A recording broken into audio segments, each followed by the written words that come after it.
Let's look at two different ways to add polynomials. So I want to add 4x cubed plus 2x squared minus 5x minus 1 and 3x cubed plus 6x minus 7. So method 1 is to write them out in a line like this. So 4x cubed plus 2x squared minus 5x minus 1 plus 3x cubed plus 6x minus 7.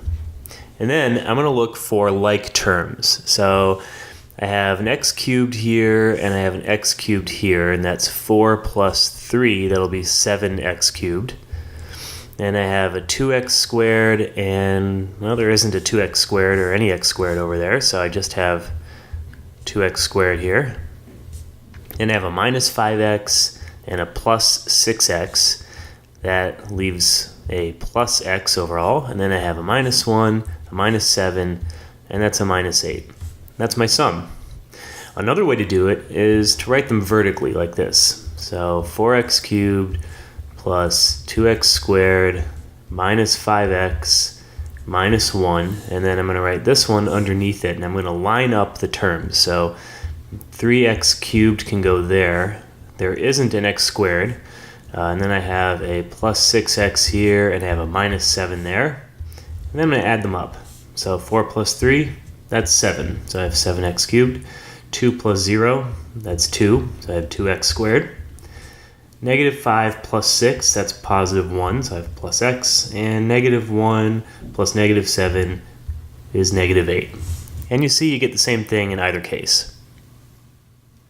Let's look at another example. Suppose I want to add 1 plus x minus 3x squared plus 3 and 5 minus 3x cubed minus x minus 5x cubed.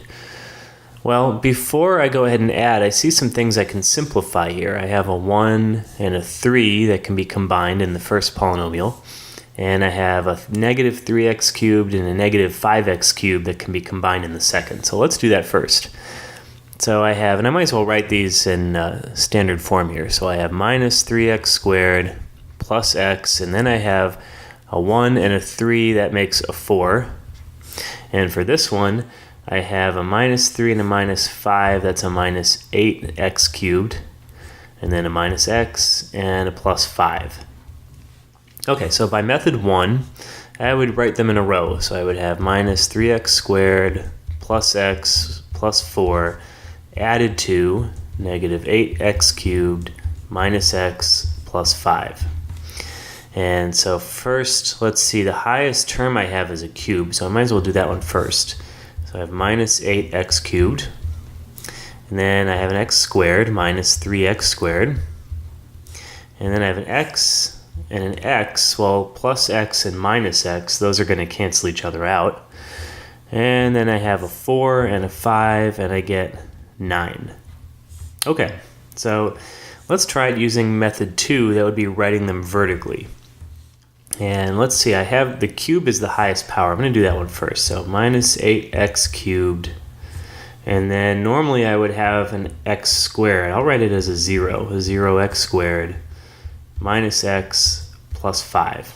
And the reason I'd put the 0 there is so that I have something to put a space here to put the x squared from the other one, because I know I have a minus 3x squared here.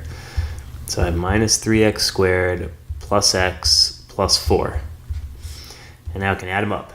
So negative 8 plus 0 is negative 8. So I have negative 8x cubed. 0 minus 3, that's negative 3x squared. Negative 1 plus 1, those cancel each other out. And 5 and 4 is 9. So again, you see you get the same thing using either method.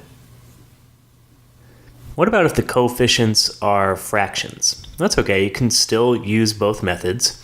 So first I'll look at method 1. So I want to add 1/3 x squared minus 2/5 x plus 3. And I want to add that to 4/5 x squared plus 2/9 x minus a half. Okay.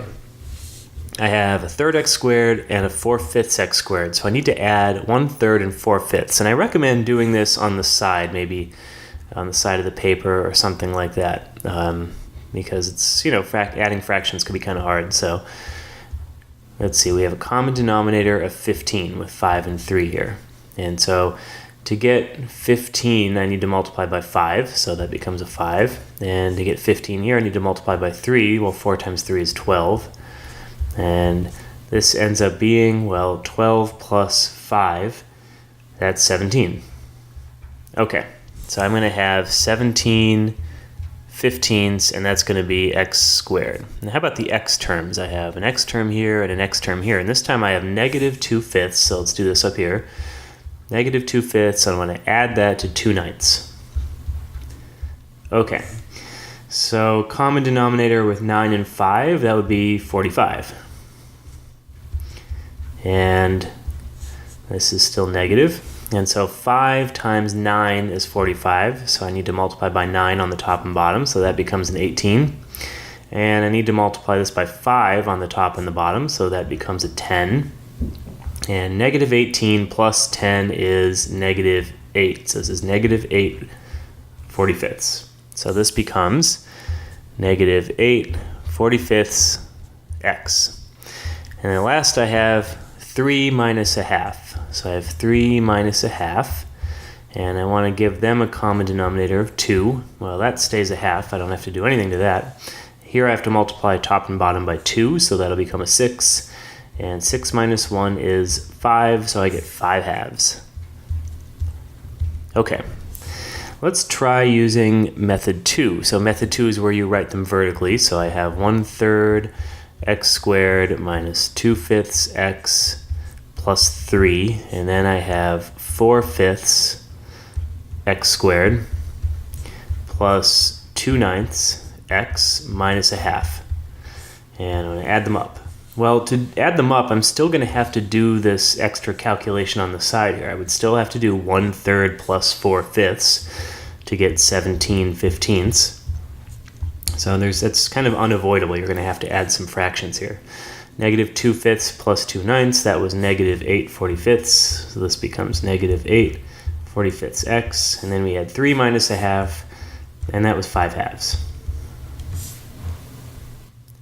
Let's look at one more example. I want to find the sum of 3x squared plus 2xy minus 6xy squared plus y squared and 7xy minus x squared plus 5y squared minus xy squared minus 3x squared y.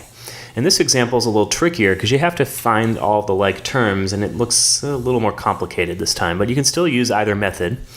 Let's start with method 1. So I'm going to have 3x squared, I'm just going to write out the first one here, plus 2xy minus 6xy squared plus y squared, plus, and then I add the second polynomial, 7xy minus x squared plus 5y squared minus xy squared minus 3x squared y. Okay, so let's start with the 3x squared. So I have a 3x squared. Are there any other x squared terms? There's one right there. Is that it? That's it. So I have 3x squared minus x squared. That's going to be 2x squared. Next I have 2xy. Are there any other xy terms? Well, there's one right there. I think that's it. So I have 2 and 7. That'll give me 9xy. Then I have xy squared. Are there any of those? Well, there's one right here. And that's it. Negative 6 minus 1 is negative 7. So it'll be negative 7xy squared. And last I have a y squared here. And there's a y squared here. So that's 5 plus 1. That'll be 6y squared. But then I have this one term left over that didn't have a partner. I still need to include that, so I'll just put that at the end here, minus 3x squared y.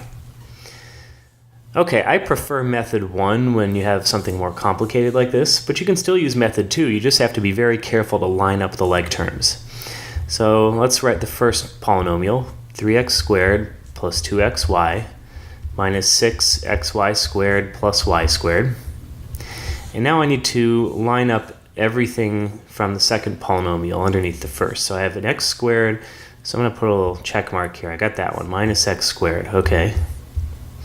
And I have an xy term. Well, there's my xy term, so put that there. Then I have xy squared, that's right there. So it'll be minus xy squared.